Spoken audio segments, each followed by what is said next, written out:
बेशक ही यह कहना गलत नहीं होगा कि अनुपमा का एक एक दुश्मन वनराज का एक एक दोस्त है। जो दुश्मन बनते जाएंगे अनुपमा के, वही वनराज के एक दोस्त भी बनते जाएंगे और कहीं ना कहीं अनुपमा के दुश्मनों की लिस्ट में एक नया नाम ऐड हो चुका है और अब ये दुश्मन ही अनुपमा को बर्बाद करने के लिए, आशा भवन को तोड़ने के लिए वनराज का साथ भी निभाने वाला है। मगर ये दुश्मन कौन है और कहां से इस दुश्मन की उत्पत्ति हुई है और कैसे वनराज से इस दुश्मन का रिश्ता है, ये सब कुछ जानेंगे आज के इस खास रिपोर्ट में। मगर उससे पहले यदि आप चैनल पर नए तो चैनल को सब्सक्राइब करें और मैं स्वागत करता हूं आप सभी का आज के इस वीडियो में, जहां पर मैं वेणु कुमार आपके फेवरेट शो अनुपमा से जुड़े एक और अपडेट को लेकर आप सभी के सामने हाजिर हूं।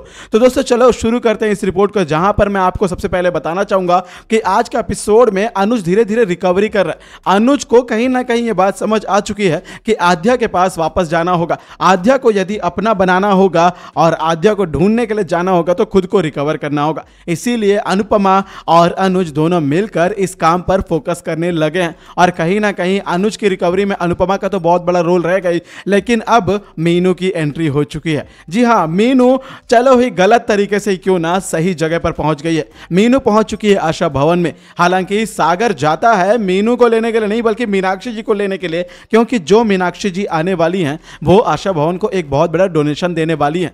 हालांकि आशा भवन को डोनेशन तो मिलने से रहा, क्योंकि मीनाक्षी को नहीं बल्कि मीनू को गलती से सागर लेकर आ गया और कहीं ना कहीं सागर को अपनी गलती पर कोई पछतावा नहीं है, क्योंकि ये मीनू आते ही साथ, ऑटो से उतरते ही साथ गले पड़ जाती है अनुड़ी के और मामी कहकर जो इनके बीच का जो मिलन होता है ना, वो बेशक ही वनराज के लिए काफी कष्टदायक होता है। अरे भाई, क्योंकि इसी वनराज ने मीनू के स्वागत के लिए अपने घर को सजाया, घर में बा के हाथों से मीनू के पसंदीदा खाने को बनवाया, उसकी पसंद की नापसंद की चीजों का बखूबी ध्यान रखा है, उसके कमरे में फूल फल जो उसे पसंद है सब रखा। यानी ये कहला गलत नहीं हो गई, वनराज ने मीनू के आने के बाद से लेकर उसके जाने तक के सारे इंतजाम कर लिया।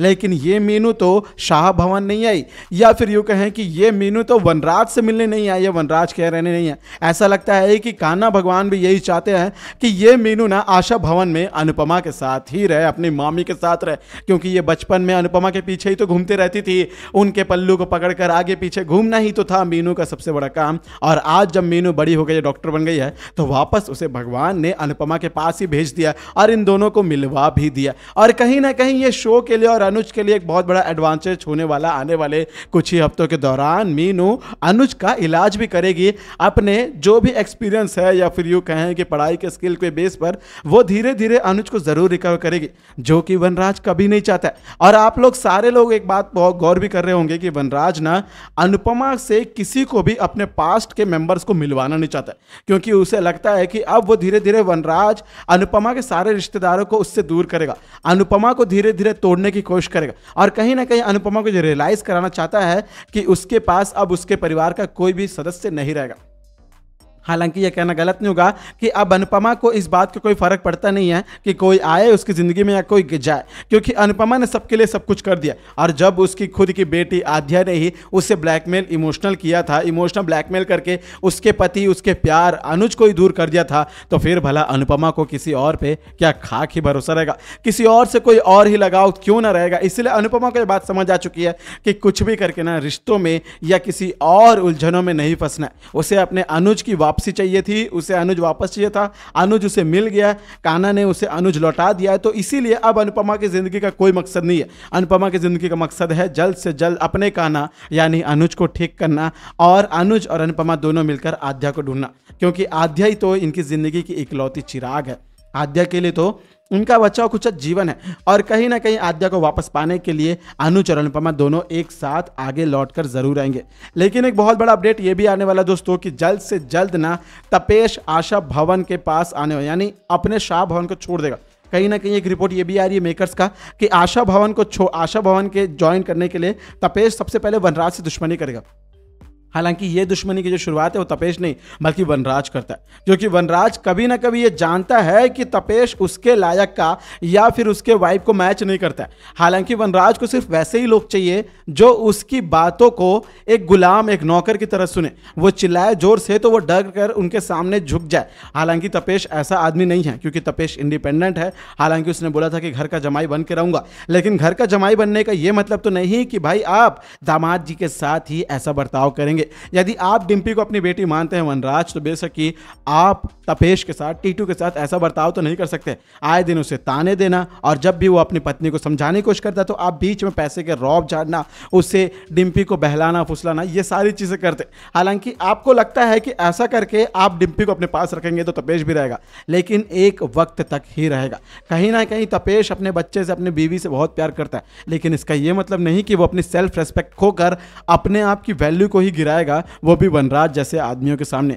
वनराज को अपने पापा को बखूबी समझ चुका है तपेश, और तपेश का भी खुद का परिवार है। मुंबई में अच्छा खासा घर है, उसके पास भी पैसे हैं, दौलत है, सब कुछ है, लेकिन कभी भी तपेश के व्यवहार में कोई ऐसी बात देखी नहीं गई जो डिम्पी के कुछ ही समय में देखी गई। डिम्पी के पास थोड़े से पैसे के आ गए, वनराज शाह के पास कुछ पैसे के आ गए, अब तो ऐसा लगता है कि डिम्पी अपने आप को महारानी सोचने लगी है। दिन भर फोन में अपना समय बिताती है, कभी भी वो पूछती नहीं है कि तपेश को क्या चाहिए, तपेश के साथ कैसा रहना है, अपने बच्चों की उसे फिक्र नहीं है, स्कूल जा रहे हैं नहीं, कहाँ पे क्या हो रहा है, किसी चीज़ से कोई मतलब नहीं है। इसीलिए अब आने वाले एपिसोड में तपेश फैसला करेगा कि वो वनराज के अगेंस्ट जाएगा और वो जाकर आशा भवन का एक नया सदस्य बन जाएगा।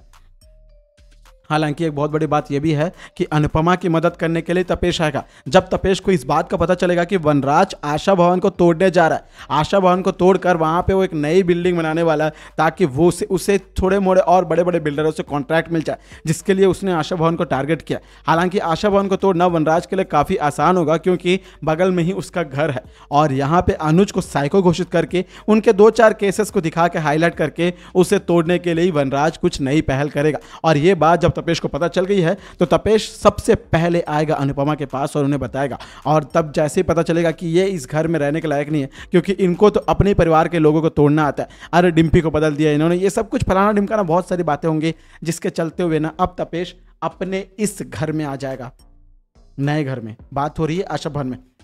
लेकिन देखना होगा कि तपेश जब अपने इस नए घर में आएगा तो क्या अनुपमा उसे अपने साथ रहने देगी, क्योंकि अनुपमा नहीं चाहती कि अब एक और परिवार फिर से टूट जाए, क्योंकि डिम्पी और तपेश को अनुपमा ने ही आज खड़ा किया।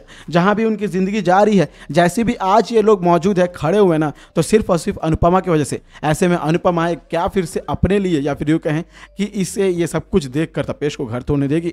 बेशक ये बहुत बड़ा सवाल होगा, क्या तपेश वापस इस घर में आएगा?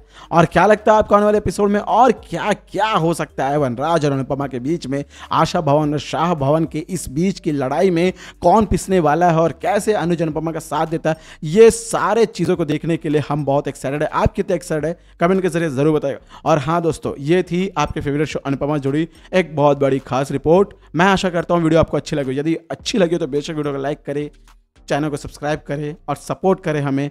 और मैं मिलता हूँ वेणु कुमार आपके साथ अगली रिपोर्ट में। तब तक अपना ख्याल रखें। Bye bye, take care.